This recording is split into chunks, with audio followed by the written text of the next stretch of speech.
শ্রদ্ধাভাজন সভাপতি, মঞ্চে উপস্থিত আমার অভিভাবক সম, এদেশের এবং রাজ্যের কমিউনিস্ট আন্দোলনের অন্যতম নেতা স্বপনদা, আমাদের জেলা নেতৃত্ববৃন্দ, বাম কংগ্রেসের নেতৃবৃন্দ এবং আজকের এই মহতী সমাবেশে উপস্থিত আমার শ্রদ্ধাভাজন ব্যক্তি সুধীবৃন্দ, বন্ধুগণ, মা ও ভাই বোনেরা, আমার সামনে যারা বসে আছেন,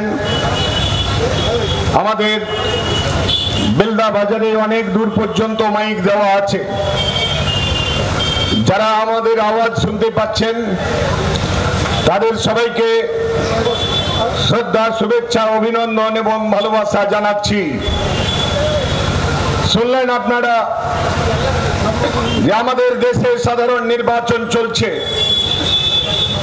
প্রথম দফার নির্বাচন 19 এপ্রিল হয়েছে, দ্বিতীয় দফার নির্বাচন 26 এপ্রিল হয়েছে, তৃতীয় দফার নির্বাচন 7 মে হয়েছে, চতুর্থ দফার নির্বাচন আগামীকাল হবে।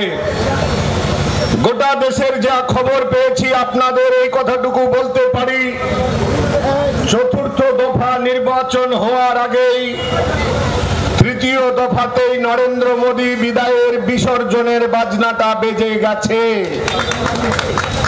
তৃতীয়বারের জন্য নরেন্দ্র মোদী দেশের ক্ষমতায় আসছেন না, এটা গ্যারান্টি তৈরি হয়ে গেছে। গোটা দেশ জুড়ে মানুষ মোদী সরকারকে বদলানোর জন্য তারা প্রস্তুতি গ্রহণ করেছেন। কেন মোদীকে বদলাতে হবে?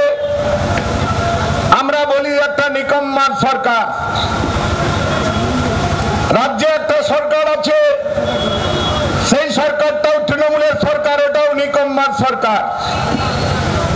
হিন্দিতে একটা কথা আছে, जो सरकार निकम्मी है वो सरकार को बदलनी है। दिल्ली सरकारটা নিকম্মা, ওটাকে বদলাতে হবে। আর ওই সরকারটা বদলালে মনে রাখবেন এই রাজ্যের সরকারটাও বদলে যাবে।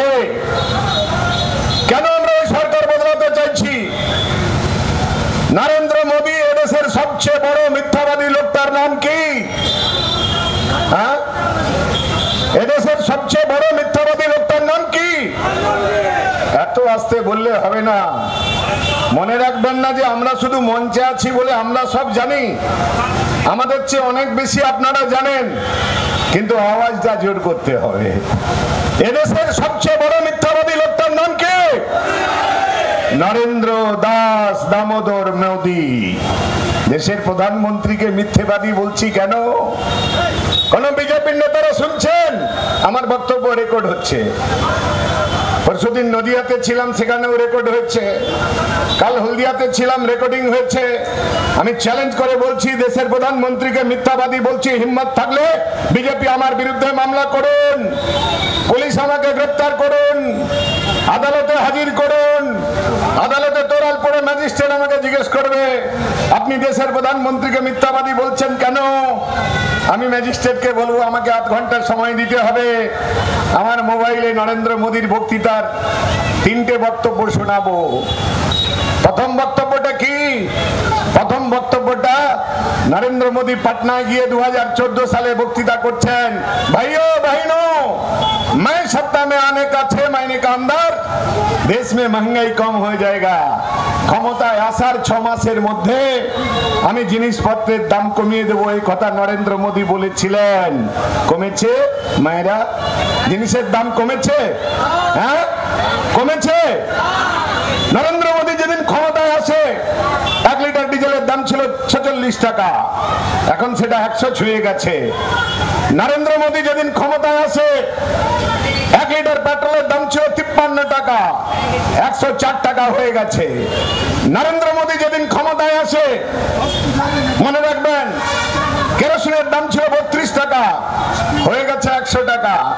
নরেন্দ্র মোদী যেদিন ক্ষমতায় আসে, নরেন্দ্র মোদী যেদিন ক্ষমতায় আসে, নরেন্দ্র মোদী যেদিন ক্ষমতায় আসে, নরেন্দ্র মোদী যেদিন ক্ষমতায় আসে, সেদিন মনে রাখবেন, নরেন্দ্র মোদী যেদিন ক্ষমতায় আসে 1 সিলিন্ডার গ্যাসের দাম ছিল 444 টাকা, এখন সেটা 860 টাকা দিয়ে আপনাকে কিনতে হচ্ছে।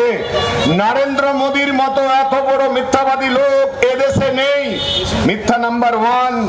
मिथ्या नंबर 2 की नरेंद्र मोदी बोले छिलेन, मैं सत्ता में आने का बाद हर साल में 2 करोड़ नौजवान को रोजगार मिलेगा, बछरे 2 कोटी बेकारेर चाकरी देबो, এই কথা নরেন্দ্র মোদী বলেছিল।